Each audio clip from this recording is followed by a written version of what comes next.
Good day everyone. Today I will be discussing to you the topic in Survey of English and American Literature in Course Packet 3 under the American Romanticism and New England Transcendentalism, which is The Legend of Sleepy Hollow by Washington Irving. But before that, let us look for the objectives of this packet. At the end of the discussion, the student will be able to describe the American literature in line with the social and historical background of America during the period of colonization and revolution.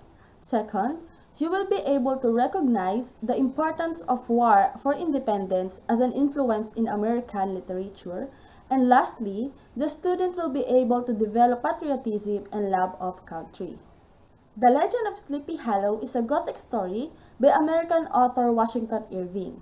This story was first published in 1820 along with Irving's companion piece Rip Van Winkle.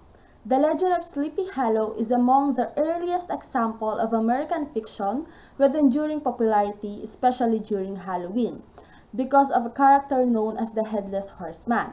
So they believe that this Headless Horseman is a Hessian soldier whose body buried in their churchyard who seek his missing head nightly because he was beheaded by a cannonball in battle. Before I discussing the character analysis, settings and themes, let's just have some gist or the summary of the story. The Legend of Sleepy Hollow told the story of Ichabod Crane and his hapless attempt to win the heart and hand of Katrina Van Tassel in the context of comical ghost story. Ichabod comes to Sleepy Hollow, New York from his home state of Connecticut to be the schoolmaster of the village. Sleepy Hollow is a small village, very quiet town to be under some kind of enchantment. The people who live in Sleepy Hollow are well sleepy. They dream fantastic dreams about magic, spells, witches, and anything supernatural. The most famous supernatural phenomenon is the ghost of the Headless Horseman. Just like what I've said earlier, Headless Horseman is said to be the Hessian soldier who lost his head to a cannonball during the Revolutionary War. Ichabod was the town teacher and a choirmaster. He is strictly but not a cruel one. Ichabod is fascinated by this story. He is being especially interested and prone to believe in this tale of supernatural. Katrina Van Tassel, a beautiful young woman of 18, is one of the Ichabod's students. She is also the only child of Bartus Van Tassel, one of the successful farmers in the area.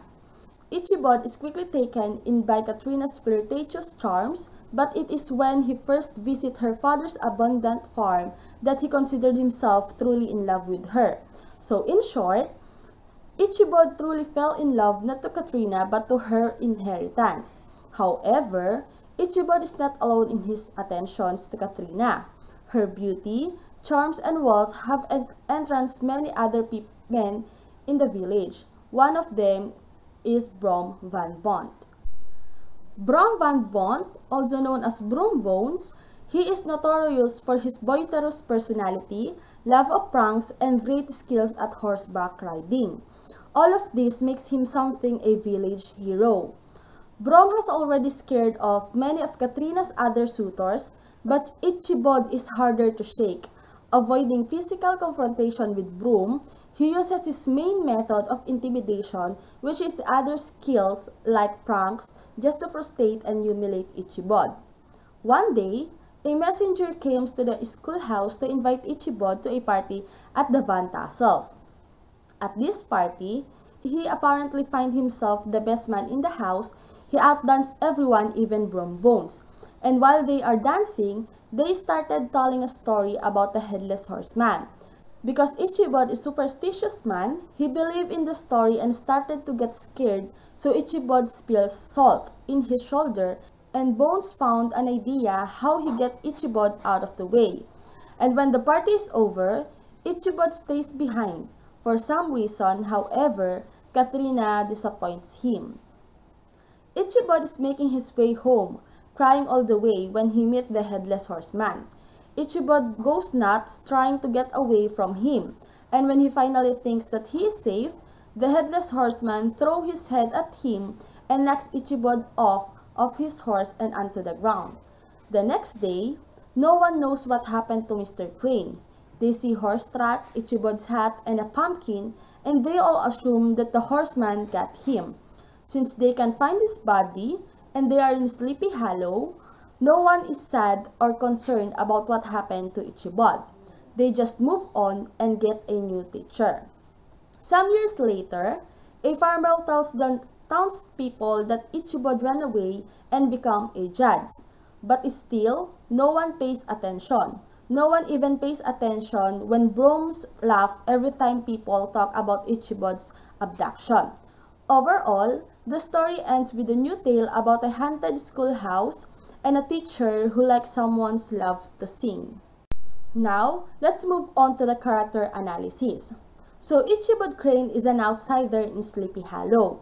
Although he does manage to integrate himself with many of the women in the valley by gossiping with them and serving as a babysitter. As schoolmaster, he is strictly disciplinarian but probably not an very effective teacher.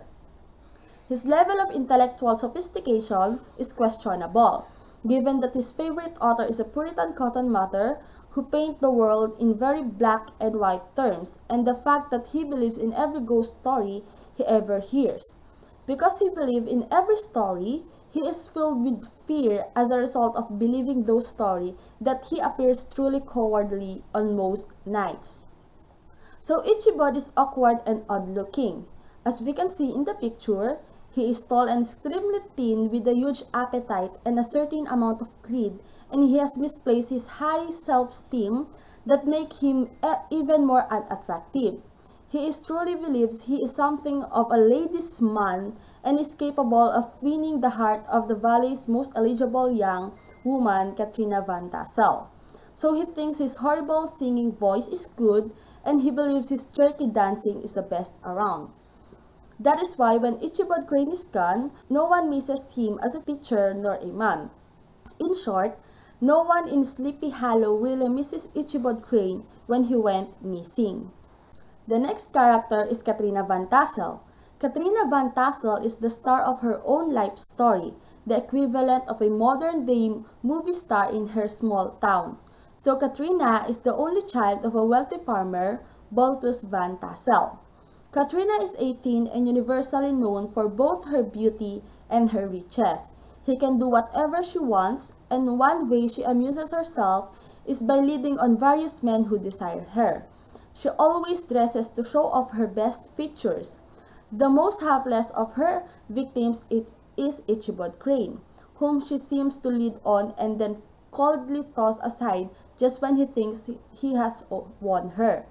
No doubt, Katrina's plan all along has been to join her life with her male equal, which is the hero of Sleepy Hollow, Broom Bones. It's no surprise to learn at the end of the story that they have wed soon after Ichabod's disappearance. The next character is Broom Bones. Just like Katrina Van Tassel, Broom Bones is a combination of a modern man male, model, famous athlete, and all-American boy next door. He is good-looking and fun-loving. He is revered by people his own age and the older generations as well. Broom and his gang pull plenty of pranks, but they don't really mean much harms by them. He is especially skilled on horsebacking. Brown is Ichabod Crane's greatest rival in the fight for Katrina's hand. That is why when he has had enough of Ichabod Crane and his pursuit of Katrina, Broom's most likely pulls off the biggest pranks of all, which is the posing as the Headless Horseman and scaring Ichabod into running away from Sleepy Hollow forever. He is most likely the one in disguise as the Headless Horseman. The next character is Bartus Van Tassel. He is the father of Katrina. Bartus is the epitome of contented man. He is wealthy and comfortable. He has a loyal and happy wife, and he adores his only child, Katrina. So Van Tassel enjoys the camaraderie and respect of the valley residents. He appears to be the generous in sharing his abundance and enjoy providing hospitality to all. No doubt, he is proud when Katrina chooses to marry the finest young man in the valley, which is Broom Bones. The last character is the Headless Horseman. Readers learn about the Headless Horseman from the many different versions of the tale told about him. He is supposedly the ghost of a Hessian soldier who had his head shot off by a cannonball in the Revolutionary War and constantly seeks the missing body part. The night the shunned Ichabod Crane leaves the Van Tassel party, readers are given a glimpse of a headless rider who carries his head on the saddle in front of him as he shadows and then pursues the terrified Ichabod Crane. But it is big question mark to the readers if the horseman really Bram van Bont in disguise, and is that head really a pumpkin. Now let's move on to the settings in the story. The first setting in the story is the post-revolutionary war in America. When the legend of Sleepy Hollow was published, Irving's America still has its baby face and was looking up to Big Brother Europe. Everything was fresh and new, so fresh that there was a heck of a lot of lands to be settled and people were starting to move westward to do just that. The American Revolution was still on the brain and everyone probably knew someone who fought in it. Sleepy Hollow is one of the few stories in Irving's sketchbook that actually takes place in the United States, and it is not hard to see why. So Sleepy Hollow just couldn't have gone down anywhere else. Only in the US could Bultus live so richly off of the land, and also only in the US were frontiersmen considered the epitome of masculinity. So if he set it in anywhere else, Sleepy Hollow would have been a very different story. Second is the Sleepy Hollow itself. You couldn't ask for a better name for this town, that people are sleepy and a little hollow along the Hudson River. It is entitled as a Sleepy Hollow because it's perfectly fit for the people in this town because they are all sleepy. And it is a little hollow along the Hudson River. When we are literally speaking, we're out in the rural boondocks of New York. While when we talk metaphorically, we're preparing to enter the realm of Hypnos, the god of sleep. So in Roman mythology, Somnus is the personification of sleep. His Greek counterpart is Hypnos, where Hypnos or Somnus resides in underworld. This is the example why Sleepy Hollow sounds like a hypnospot in Ovid's Metamorphoses. Their silence dwells only in the lazy stream of lithe neath the rock with whisper low over purple shallows tickling lulls to sleep. Before the cavern's mouth lush poppies grow and countless herbs, from whose plants essences of drowsy infusion dewy knocks, distils and sprinkles sleep across the darkening world. No doors are there for fear a hinge should creak. No janitor before the entrance stands, but in the midst of high-raised couch is a set of ebony, sable and downy soft, and covered with a dusty counterpane whereon the god relaxed in languor lies. The light about the chamber is weak and fitful, and languid gleams that who to earliest slumbers vanish as the lamps flickers and dim. So in short, the hypnospot, it is quiet by a river in a hollow dark with a strange mist that makes everyone sleepy. You will find something interesting in this story if you are really deeply into silly comedies that can get a little creepy. So what if the Sleepy Hollow is the home of Hypnos, and the Hudson River is the river Lethe? Then that means the people in Sleepy Hollow is in the underworld, because Hypnos reside in underworld. However, only who lives in the underworld are the dead people. So in the Sleepy Hollow, being in the town of dead people is a pretty good example because in the story, there are many ghosts around those parts, so it's kinda scary. The third setting is the Van Tassel estate. Bultus is rich. Irving's detailed description of Bultus' wealth both defines what is to be rich in rural America and highlights the bounty of America's natural resources.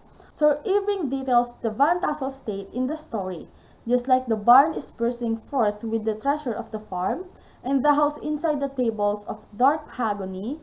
This place has tons of food and everything else you could ever need. So they emphasizes the word need. Bultus' spot is far different from other kinds of wealthy spot because his spot is not for impractical things, just like golden toothbrushes or HD TVs. He's just have provided his needs, and not his wants. So Vultus is humble when it comes to his farm and his wealth. He just happy to smoke his pipe and chill in his chair like a normal old Dutchman. But Ichabod, the sneaky city guy, is consumed with greed and envy from the moment he sets eyes on the farm. He stops at nothing to get what he wants. In this story, it teaches us that sometimes characters' reaction to the settings are just as central as the settings themselves.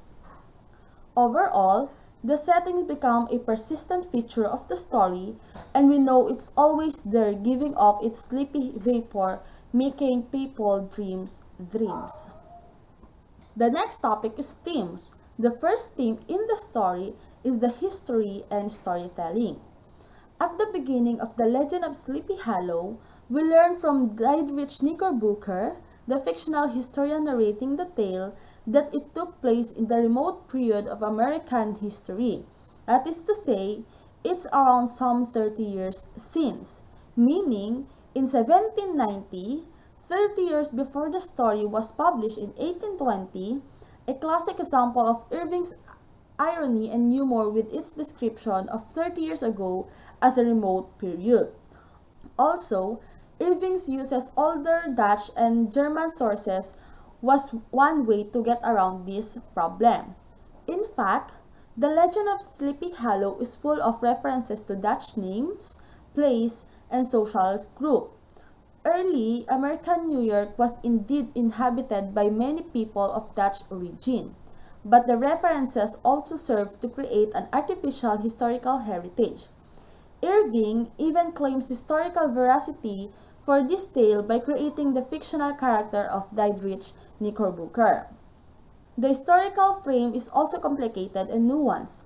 While Knickerbocker is preferred as the historian, there are parts of the story he doesn't know. It turns out that Knickerbocker's story is also a frame for the tale for another storyteller who appears in the postscript. In addition, even within the tale, history and storytelling interacts and often fuse. Tarrytown is described as one of the quietest places in the world. Even Ichabod Crane is only tarrying there, passing his time idly until his real life can begin. History doesn't happen in Sleepy Hollow. It takes place everywhere, off stage. Nevertheless, many of the tall tales of Dutch residents tell, including those of Major Andre and the Headless Horseman, takes place during the Revolutionary War, are unthinkable without the true historical context. So by mixing history with tall tales, therefore, Irving's helped to construct an artistic heritage to go along with the budding historical legacy for the new American nation. The second theme is the reality, imagination, and supernatural. The legend of Sleepy Hollow, if we will listen to its narrator, it is only one of many tales crowding Tarrytown. So when we say Tarrytown, it is the village of the Sleepy Hollow. So especially the neighborhood of Sleepy Hollow, one of those highly favored places which abound with chronicles and great men. So Ichabod Crane is particularly falls under the influence of these chronicles until he is unable to separate reality from his imagination. However, he is not the only one to have trouble telling facts from fiction. There is a witching influence that hangs over the whole of Tarrytown, one that fills it with dreams and ghost stories, and it is imbibed not only by its residents but also by anyone that tarried there for a while. The third theme is the war and battle. The plot of the legend of Sleepy Hollow is largely concerned with battle, one for the heart of Katrina Van Tassel, or rather perhaps a war made up of various battles and conflicts between Ichabod Crane and Broom Bones. This imagery is not an accident. Irving's story takes place in the aftermath of the Revolutionary War, around 1790. This language of war and battles would have made sense to a reader in a newly born nation fresh from battlefield, a nation which was attempting to forge its own internal hierarchies. The fourth themes is the consumption, appetite, and greed. One of the first things we must learn about Ichabod Crane is that he is a huge feeder, with the delighting powers of an anaconda. His massive appetite leads him from neighbor to neighbor, supplementing the food he can afford on a teacher's income. But it also leads him into courtship and ultimately into danger. Ichabod is initially attracted to Katrina because of the abundance of her father's farm, which is described down to the last mouth-watering details. Indeed, Irvingsbury Cross is full and lush, seeming to goad the reader into the kind of greed Ichabod embodies. Even Katrina is described as being a tempting morsel. Her characterization as an object to be consumed relies to stereotypes of women prevalent at the time, to be sure, but it also refers back to the Ichabod's obsession with consumption. The fifth theme is the greed and gluttony. If you could describe Ichabod in one word, what would it be? Is it ugly? But based on what I have read, they describe Ichabod as greedy because Ichabod wants everything. The girl, the bling, the pancakes, and his green eyes don't hide it. Irving really works his humorous chops in The Legend of Sleepy Hollow, turning Ichabod's greed into an exaggerated bundle of absurdity. Greed is not good. Throughout The Legend of Sleepy Hollow, the narrator's description of Ichabod Crane is less than positive, and his description of Ichabod allows some close reading that can bring the true character of Ichabod to light. In many of his descriptions, the narrator is less than sympathetic. He is very sarcastic and judgmental of Ichabod. By the end of the story, the reader has a full conception of Ichabod's identity, and it's not a very flattering one. Through the narrator's descriptions of Ichabod, as well as the details of him we can see in the story, we are able to analyze Ichabod. Ichabod characteristic found in the 7 deadly sins. The first one is wrath. As cowardly as he can be, Ichabod sure has a temper. At school, Ichabod whips his students and rules over them like a cruel tyrant. Second, greed. He is mad with desire for wealth, power, and status. After all, the only reason he wants to marry Katrina is so he can strike it rich. We'd probably be able to forgive Ichabod if he just wanted to have enough food to eat or say a non-broken mirror to use. But no, he wants the filthy stinking rich. The third is lust. Okay, we must not have to give Ichabod a pass here. He isn't really interested in the ladies in the slightest. All this guy cares about is food. The fourth, gluttony. Ichabod is the most gluttonous of all literary gluttons. Ichabod's thoughts revolve around foods. Our narrator continually makes reference to Ichabod's literal and metaphorical appetite and huge mouth. He clearly wants us to get the point. Fifth, sloth. Ichabod doesn't seem lazy. He teaches during the week, leads choir on the weekends, and does housework for his landlords. That's a lot of stuff to fit in between his dates with the old Dutch ladies. But here's the thing. He has to do all this. It's how Ichabod makes his major living and stay out of trouble. Sixth, envy. Ichabod wants Pulto's wealth, and he plans to get it by marrying his daughter. And last, pride. Ichabod prided himself upon his dancing as much as his vocal powers. He believed that he is good in dancing as well as in singing. It is no secret that Ichabod thinks he's a star. Our narrator reveals that singing is a matter of no little vanity to him, and that Ichabod prided himself upon his dancing as much as upon his vocal powers. Despite of his confidence, Ichabod is constantly made fun of his singing and dancing. Back in the day, vainglory was a separate category of pride reserved for people who had pride in something they were awful at. So that's the end of my report. Thank you for listening.